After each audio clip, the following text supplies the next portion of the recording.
Vilfredo Pareto एक Italian sociologist थे जो सोसाइटी को as a system in equilibrium की तरह देखते थे, जहाँ पर जो डिफरेंट पार्ट्स हैं सोसाइटी के वो आपस में इंटरडिपेंडेंट हैं। अगर आप किसी एक पार्ट को चेंज करोगे तो उसका इफेक्ट दूसरे पार्ट पर भी होगा। और वो सोशल साइंस में साइंस के मेथड को इस्तेमाल करना चाहते थे, जिनमें से एक मेथड था लॉजिको एक्सपेरिमेंटल मेथड। इसमें क्या होता था कि आप सोसाइटी में जो रियलिटी है उसको ऑब्जर्व करोगे और फिर उससे कोई लॉजिकल और ऑर्डर्ड इन्फेरेंस निकालोगे।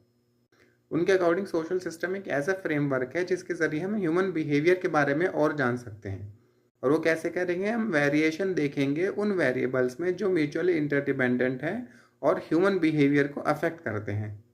तो वेरिएबल्स को उन्होंने दो तरह में से डिवाइड किया था। पहले था कि लॉजिकल एक्शन, दूसरा नॉन लॉजिकल एक्शन। तो लॉजिकल एक्शन वो होते हैं जो एक appropriate means to an ends, यानी कि अगर आपको कुछ चीज़ गोल आपको हासिल करना है, जैसे कि आपको एग्जाम में मार्क्स अच्छे लाने हैं तो आपको पढ़ाई मेहनत ज़्यादा करनी पड़ेगी, रोज़ डेली पढ़ना पड़ेगा।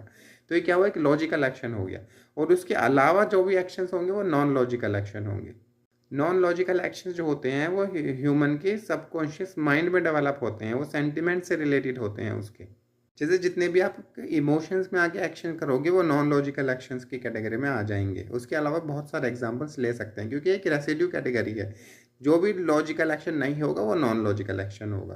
तो परेटो का जो मेन फोकस था ना वो नॉन रैशनल और नॉन लॉजिकल चीज़ों पर था। और नॉन लॉजिकल एक्शंस के अंदर ही उन्होंने एक थ्योरी दी थी, theory of residues and derivatives.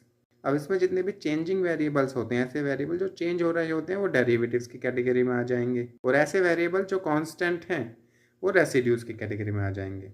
For example अगर हम एग्जांपल लें रिलीजन का, ठीक है, तो रिलीजन बहुत तरह के रिलीजन होते हैं, ठीक है। कुछ रिलीजन पॉलीथीस्टिक होते हैं, कुछ मोनोथीस्टिक होते हैं, कुछ अथीस्टिक भी होते हैं। तो ये क्या है, सारी वैरायटी रिलीजन की ये एक तरह से डेरिवेटिव्स हैं। अब बहुत सारे रिलीजन्स में कुछ ना कुछ कॉमन चीज़ भी होगी, जैसे हमें सच बोलना चाहिए, झूठ नहीं बोलना चाहिए, ठीक है ना, किसी पर जुल्म नहीं करना चाहिए। ये सब किस कैटेगरी में आ जाएंगे, ये सब रेसिड्यूज की कैटेगरी में आ जाएंगे ये वेरिएबल्स।